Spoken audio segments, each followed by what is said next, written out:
You know what? Let's bring the jump circle back for Stanley Parable 2 as well. It's a... Oh, wait. You already spent all your jumps the first time we saw the jump circle? Yeah. Oh, well. I suppose it can just be a nice decorative piece, then.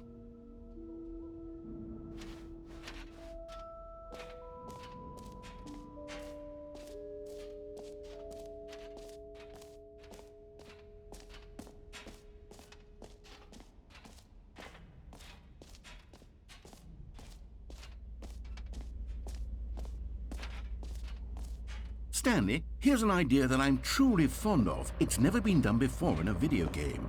This is, in fact, a hole that you can fall down forever. That's right. Infinite falling. You can fall until the end of time, if you like. A stunning leap forward for video games as a medium.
You see, isn't it wonderful?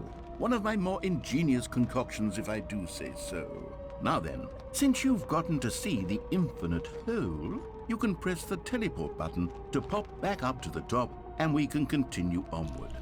Oh. Great. Now, I'm very excited to show you even more of my ideas for the sequel.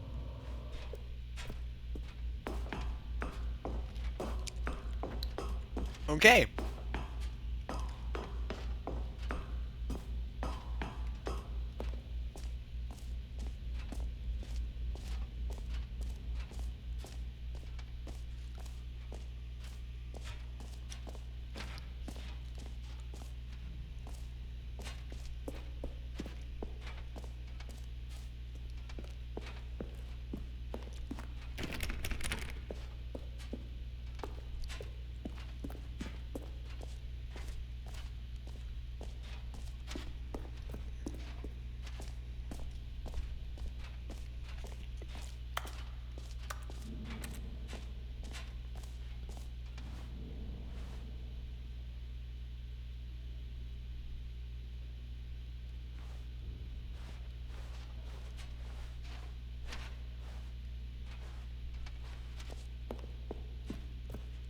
Well, All right. Have you seen everything you wanted to? Ready to move on now?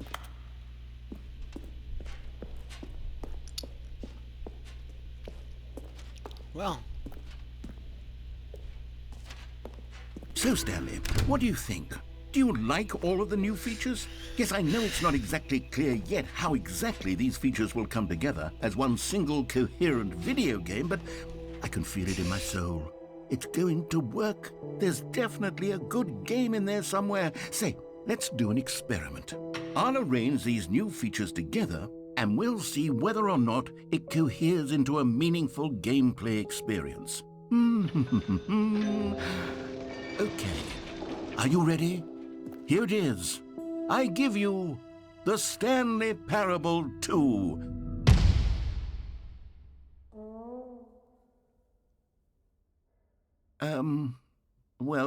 I mean, there's potential here, right? It's sort of... Okay, never mind. Hold on. Let me do a different arrangement. Okay, yes. Yes, this is much better. I feel good about this. Here we go. Version 2. Who am I kidding, Stanley? This isn't a coherent video game at all. It's a lot of gags. And I do very much enjoy creating gags, but they don't add up to anything. I wanted more than anything to create a sequel that would capture all the magic of the first game. I wanted fans to love it. No matter how good these gags are, they won't stand on their own. They would need the structure and the gameplay of the original. Wait, maybe that's it. I can take the original Stanley Parable and simply, well, insert a few of my new features into it. Tastefully, of course. With respect. With care for the vision and integrity of the original game. Would it possibly work? I suppose it could. But it would need a really, really tremendous title screen. A title screen that says with bold and uncompromising conviction, "This is the Stanley Parable 2. Let me see if I can whip something up. All right, perfect. Go ahead.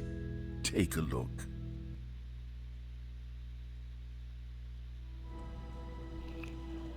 Oh, shit.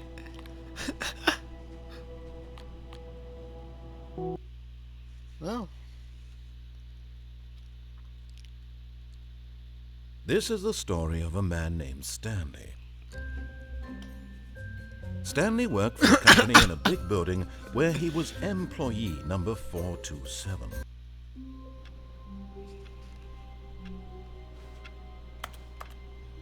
Back in, All of his co-workers were gone. What could it mean? Stanley decided to go to the meeting room. Perhaps he had simply missed a memo.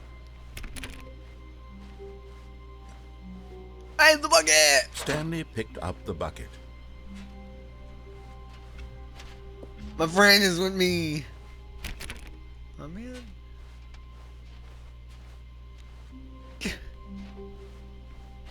Stanley clutched the bucket tightly to his chest and entered the door on his left.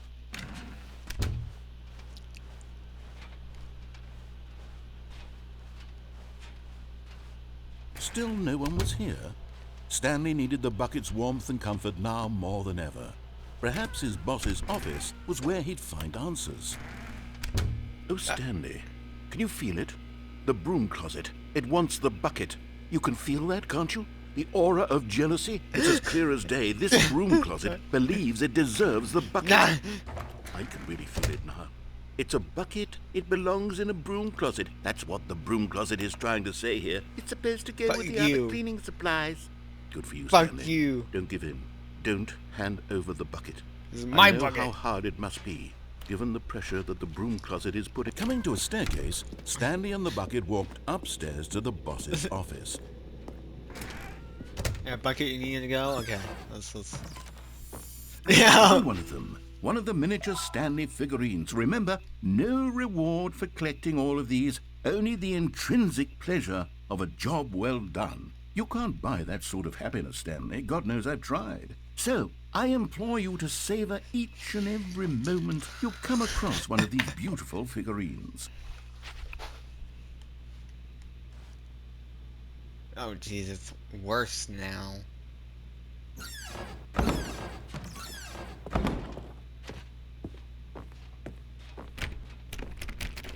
Oh, I can't even get the other ones. Stepping into his manager's office, Stanley was once again stunned to discover not an indication of any human life. Crushed by the weight of this revelation, Stanley may have broken down into an emotional dumpster fire if not for the soothing presence of the bucket.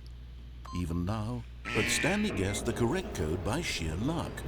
Was it that the bucket knew all along? Was the bucket guiding him? Yes! This is certainly the most logical explanation. There's another one. Another miniature Stanley figurine. This, you know, there really must be a snappier name for these things. What about mini-stands? Stanley figs? Or what about Stanlerines? Yes, I think I like that. Stanlerines. Another Stanlerine under your belt.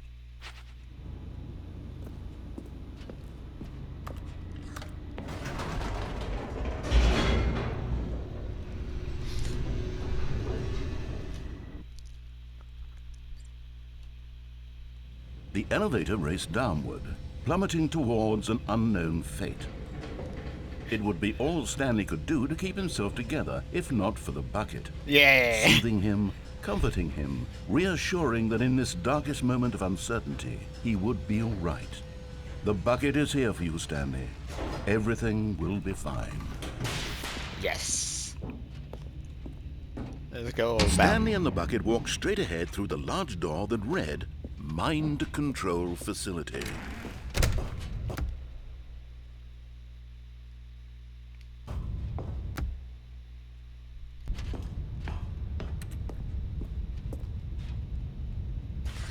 The lights rose on an enormous room packed with television screens. What horrible secret did this place hold? Stanley and the bucket both wondered to themselves. And the bucket has emotions now. Yeah, I forgot to turn them on. Yeah, Clippy's still there. And Stanley nearly dropped the bucket in shock. Everyone in the office was being videotaped, monitored like guinea pigs. The bucket had never seen anything like this, and it very nearly burst into tears as Stanley cradled it gently, reassuring it that everything would be fine. Now it's the reverse? What the fuck? Okay. Was the bucket under the mind control facility's influence as well? Had the bucket been told to do things it didn't wish to do? What kinds of things does a bucket want to do or not want to do in the first place? These questions raced furiously in Stanley's feeble mind. No! He screamed into the bucket. He couldn't accept it. His own life in someone else's control, never! He squeezed the bucket tighter. His one friend in the entire world. At this point, he could trust no one except for the bucket. But here was the proof. The heart of the operation. Controls labeled with emotions, happy or sad or content. Walking, eating, working, all of it monitored and commanded from this very place. And as the cold reality of his past began to sink in, Stanley decided that this machinery would never again exert its terrible power over another human.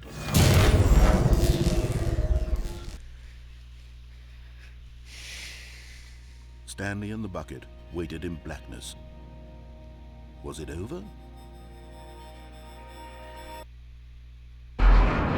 Yes, they had done it.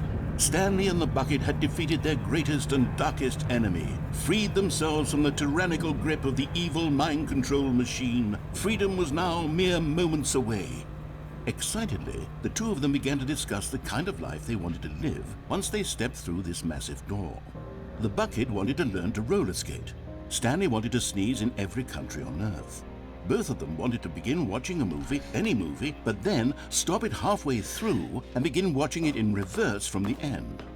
True, it was a simple life they envisioned, but it was one they'd lived together, with one another to lean on, to trust, to support. Huh? What? Wait. What was happening? Why had the door stopped? Was Stanley and the bucket not about to be freed? An unbearable silence filled the room, lingering in uncertainty, until finally the truth hit Stanley square in the face. This building did not want the bucket to leave. Even the facility itself recognized the incredible calming presence of the bucket, needed the soothing warmth of the bucket, would go to any lengths not to part with the bucket. No. Stanley can't leave this place. Not while he has such a precious bucket in his arms. Not while this building has anything to say about it. Stanley realized he would never again leave this very room. But at least he has the bucket. To be trapped eternally in darkness isn't really so bad, Stanley thought to himself. As long as I have my bucket with me, right? I'll be okay, won't I? Stanley gulped. Very soon now, he was about to find out. I hear the bucket. The bucket is still here. Whoa, I am in a completely different area. Okay. Stanley lifted the bucket into his arms and a wave of comfort rushed over him. Stanley clutched the bucket tightly to his chest and entered the door on his left. You know what? This time. This was not the correct way to the meeting room, but Stanley had felt the bucket calling to him, telling him that the employee lounge was simply the place to be. And here it was. Had the bucket turned out to be correct? Was this better than the meeting room? Yes, Stanley thought to himself. Yes, perhaps it truly was. How insightful the bucket turned out to be. No, never mind. The bucket was wrong. Stanley took the door on his left to go back, and so the two of them detoured through the maintenance section and walked straight ahead to the opposite door. What was this again? Oh yeah, I remember.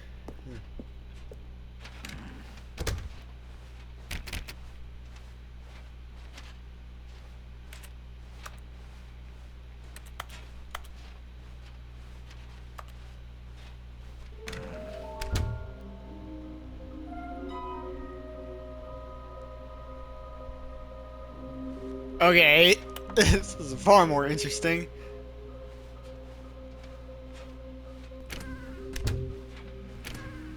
What's in here? Oh, Stanley, can you feel it? The broom closet. It wants the bucket. You can feel that, can't you? Coming to a staircase, Stanley and the bucket walked upstairs to the boss's office. I hear it. Okay, I'm going back to the name of these little Stanley figurines, and now I'm torn between Stanlerines and Figlies. What do you think, Stanley? Figlies. What name better encapsulates the Like intrinsic that. sense of happiness that you get from seeing a small number in the corner of your screen go up by 1? Let me sit on it. I'm sure it will come to me.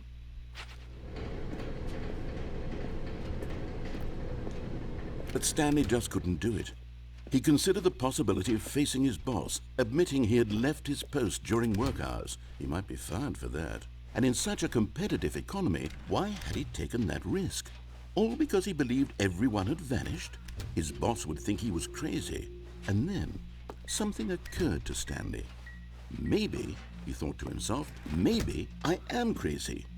He looked down at the bucket in his arms. Am I crazy? He asked the bucket. The bucket returned his gaze, but said nothing at all. That's strange, Stanley thought. Usually the bucket is a source of guidance and wisdom for me in difficult times such as these. He held the bucket close, yet felt none of its familiar reassurance and comfort. And that's when Stanley realized, this isn't my bucket. It's just a normal, everyday bucket. Someone else's bucket, perhaps. How did I end up with someone else's bucket? This is all terribly wrong. Surely no good would come from this. Who knows what sorts of bizarre hallucinations Stanley might experience without the psychologically grounding presence of his bucket. And indeed, now he noticed that the rooms were repeating, which was, of course, very odd. And now he felt himself floating off the ground. Oh, gracious. Oh shit. Without my bucket, I've gone truly mad. Where is it? I must find it. Far off in the distance now, he heard it, calling to him. Stanley! Stanley, it's me! The bucket! Could it truly be? He rushed forward from room to room, passing by one bucket after the next. None of them were his. None of them were his special bucket. Come to me, Stanley! Find me! He had to find the bucket. He had to return to his old friend. It was the only way to truly restore his sanity. And then suddenly, he froze dead in his tracks. He knew where the voice of the bucket had been coming from. The real bucket was inside of him all along. It was incredibly painful. Stanley doubled over in agony and blacked out.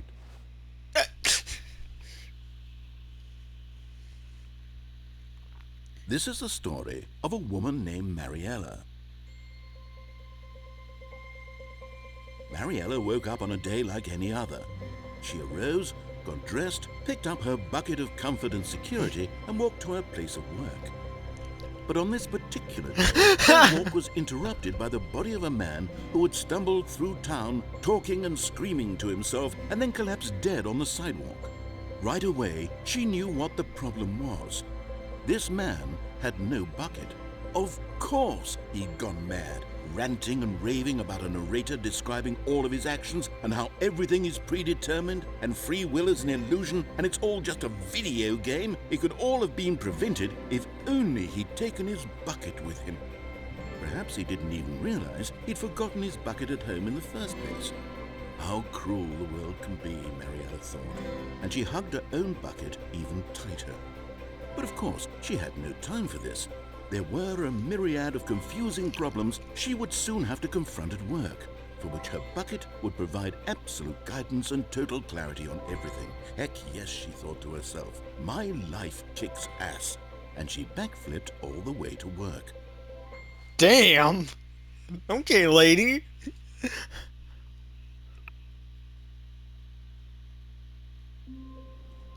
Oh wow, everyone was in.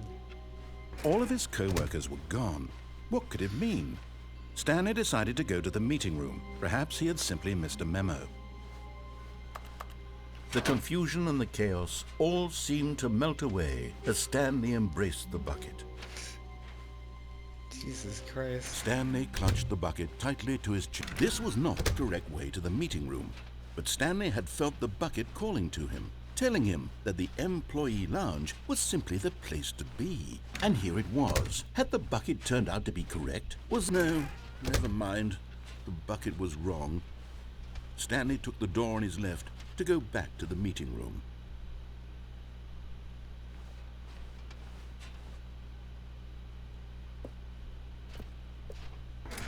No, said the bucket.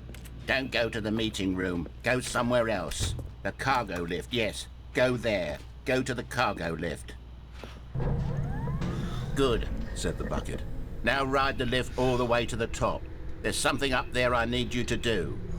Stanley did not question why or how this bucket was speaking to him. It should have alarmed him, of course, because buckets can't talk. But Stanley chose not to think about this obvious fact. He was firmly convinced that the bucket had spoken to him, and he unthinkingly did whatever the bucket asked. I'll go get that next go around. In here, said the bucket. Go into this dark room over here. Stanley once again obeyed blindly.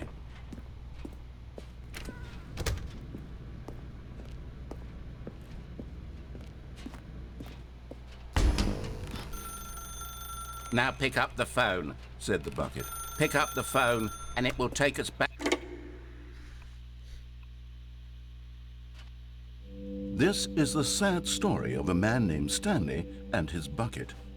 Once upon a time, I gave Stanley a bucket because I thought he was lonely and could use a friend. And then, very distressingly, he began to believe the bucket could speak to him.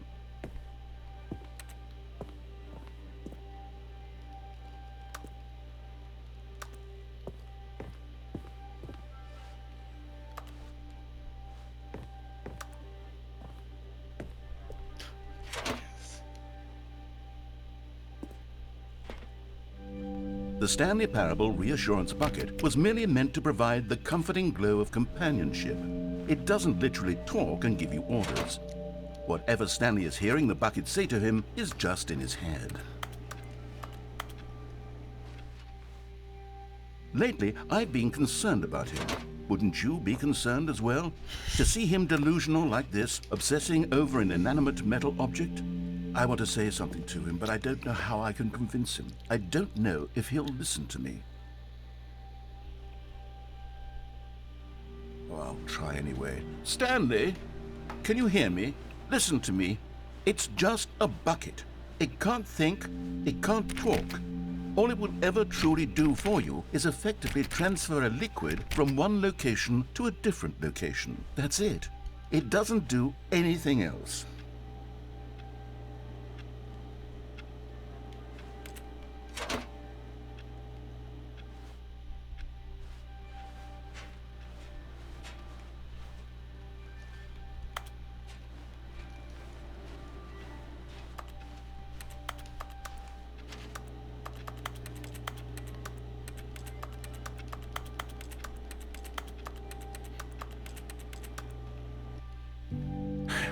You see, he's not listening. He's still taking orders from the bucket. You know, once upon a time, it was me he took orders from. He trusted and listened to. Now all he cares about is his awful bucket. This stupid hunk of metal.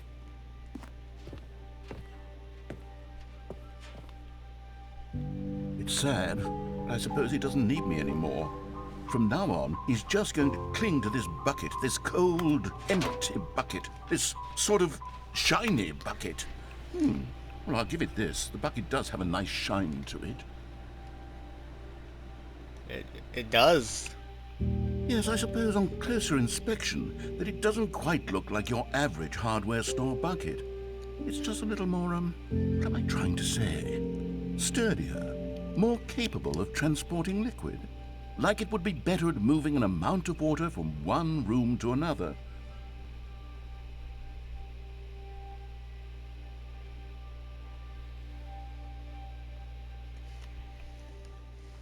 Where's my bucket? There it is. Hey, we get the experience! Oh my God, what am I saying? Better at carrying water from room to room. It's a bucket. It's literally just a bucket. Why do I feel some need to point out the ways in which it's so much more than just a regular bucket? Oh no. I'm having feelings. For the bucket. No. What's going on? Why do I want to be with the bucket? Hear what the bucket has to say. Do anything it asks. What's wrong with me? I don't understand. Perhaps if I had the bucket, this would be less confusing. Yes. The bucket could tell me what to do in this troublesome situation. Stanley, give me the bucket. Give it to me. Give me the bucket, Stanley. I need it. Give it to me now. Give it, or I'll...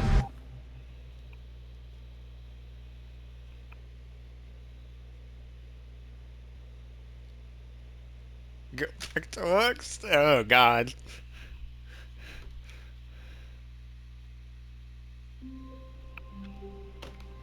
Oh. Okay. Okay, All of his co-workers were gone. What could Well, it mean? that Stanley worked out, I decided guess. to go to